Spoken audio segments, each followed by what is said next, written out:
Hello hello everyone, कैसे हो आप लोग? आई होप आप सब अच्छे होंगे और आपकी पढ़ाई बहुत ही अच्छी चल रही होगी। कल सीटेट का रिजल्ट आया और सीटेट का एग्ज़ाम मैंने भी दिया था। जैसे जो मेरी वीडियोस देखते होंगे उनको पता होगा कि मैं बीपीएससी टीआरई 4 की प्रिपरेशन कर रही हूँ और मेरा एसटेट क्वालिफाई है। तो मैंने सीटेट के एग्ज़ाम पर उतना फोकस नहीं किया था, बट फिर भी मैंने एक सीटेट का एग्ज़ाम फॉर्म फिल किया था और एग्ज़ाम दिया। और थैंकफुली आप लोग को मेरी हँसी से पता चल रहा होगा कि मेरा एग्ज़ाम क्वालिफ़ाई भी हो गया। तो इससे पहले भी मैंने सीटेट का एग्ज़ाम दिया था, लेकिन इतने बार अटेम्प्ट देने के बाद भी मेरा सीटेट का एग्ज़ाम क्वालिफ़ाई क्यों नहीं हो पा रहा था, उसमें जो one of the biggest reason था ना, वो मैं आप लोग के साथ इस वीडियो में शेयर करूँगी। और जिसका एक सीटेट एग्ज़ाम निकल गया उसको मेरी तरफ से मेनी कांग्रेचुलेशंस, और जिसका नहीं निकला उसके लिए कुछ टिप्स होगी और वो आप ज़रूर फ़ॉलो करिएगा।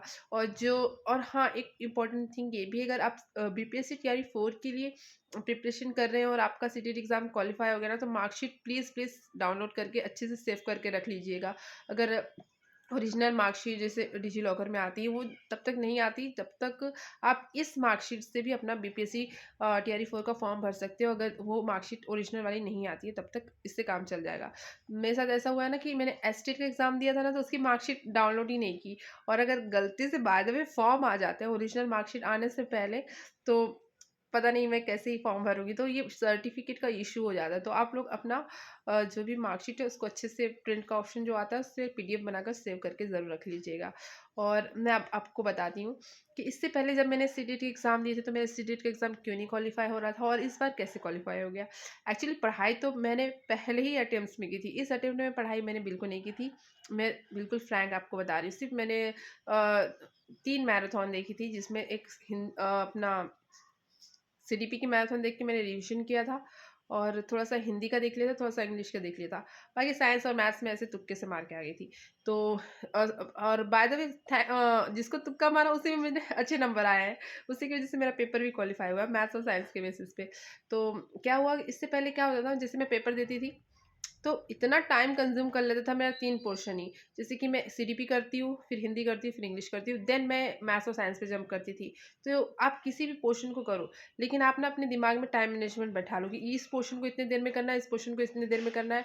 और सबसे बड़ी और सबसे इम्पोर्टेंट बात, आपको पूरा पेपर अटेम्प्ट करना है। जैसे मैथ्स साइंस है या हिस्ट्री रहता है जिसका, तो उसमें 10-10 नंबर की पेडागोजी आती है। तो उस 10-10 नंबर की पेडागोजी को आप ज़रूर अटेम्प्ट करिए, क्योंकि कंटेंट आपको नहीं आएगा, लेकिन पेडागोजी ऐसा होता है ना, ईज़ी सब्जेक्ट रहता है, बच्चे को सेंटर पॉइंट करके आंसर करना होता है, तो हम लोग इज़िली उसका आंसर कर सकते हैं। पेपर ऐसा सेट होता है ना कि स्टार्टिंग में डिफ़िकल्ट देता है, फिर ईज़ी, फिर डिफ़िकल्ट, फिर ईज़ी। सो पेपर पूरा अटेम्प्ट करना चाहिए। तो 3 बार पेपर देने के एक्सपीरियंस से मैं आपको बता रही हूँ कि मैक्सिमम लोग टाइम मैनेजमेंट ही नहीं कर पाते हैं, पूरा पेपर ही अटेम्प्ट नहीं कर पाते हैं, तभी तो 21 लाख लोगों में से सिर्फ 1 लाख लोग पास होते हैं।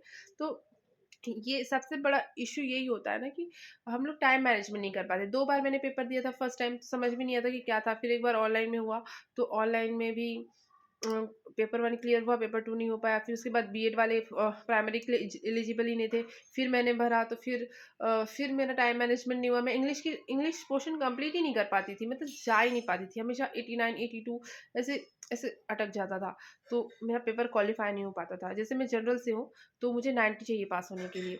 तो फिर इस बार क्या हुआ कि इस बार तो कुछ पढ़ा लिखा था नहीं, क्योंकि मैं बीपीएससी टीआरई 4 की प्रिपरेशन कर रही हूँ।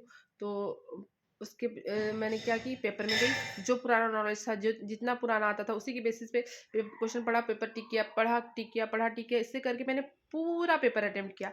और पूरा पेपर अटेम्प्ट करने की वजह से ये हुआ कि हर पोर्शन में मुझे 20+ आए, जिसकी वजह से मेरा पेपर क्वालिफाई हो गया। हमको पास होने की, जैसे जनरल वालों को 90 चाहिए होते, तो अगर हर पोर्शन में 20+ आते तो 80 तो ऐसे ही हो गए। जो और कहीं आपको बस 10 नंबर लाना होता है एक्स्ट्रा, मतलब मिला-जुला कर 90 करने होते हैं। तो 90 हो गए, इस प्रकार से हम पास हो गए। आप लोग जिसका एग्ज़ाम निकल गया उसको मेनी कांग्रेचुलेशंस फ्रॉम मी। और जिसका नहीं हुआ, उनको मैं एक ही टिप देना चाहूँगी कि आप जितना भी पढ़ते हैं ना, उतना बस बहुत इनफ है। अगर आपने बहुत पढ़ाई के लिए बहुत इनफ है। बस आप कॉन्फिडेंस में जाइए, कॉन्फिडेंस अपने दिमाग में रखिए कि हाँ, मैं जो करूँगी टिक करूँगी। और टाइम मैनेजमेंट का सबसे ज़्यादा ध्यान रखिए और पूरा पेपर अटेम्प्ट करने के बारे में सोचिए बस। मैक्सिमम टाइम ये होता है ना कि हम लोग हमारा जो सीटेट एग्ज़ाम ऐसा है कि आप कितना भी पढ़ लोगे ना, आपको कॉन्फिडेंस आएगा ही नहीं कि मैंने कर लिया है, कुछ पढ़ लिया है। तो पहले ये सोचिए कि जो पढ़ा है वो इनफ है, और दूसरा ये सोचिए कि टाइम मैनेजमेंट करना है, और तीसरा कि सबसे द मोस्ट इम्पोर्टेंट है थर्ड, कि आपको पूरा पेपर अटेम्प्ट करना है। और बीपीएससी टीआरई 4 की जो प्रिपरेशन कर रहे हैं, अपनी प्रिपरेशन में लगे रहिए। होपफुली मार्च में इसका नोटिफिकेशन आ सकता है, और मार्च फिर अप्रैल या मई में इसके एग्ज़ाम हो जाएंगे। मार्च में एग्ज़ाम होने की चांसेस नहीं है। अगर फेब में नोटिफिकेशन आता है तो 1 महीने तो फॉर्म ही भराते रहता है। तो हमारे अप्रैल या मई में ही एग्ज़ाम होंगे। सो इसी के साथ मिलते हैं नेक्स्ट वीडियो में। Bye bye guys, thanks for watching.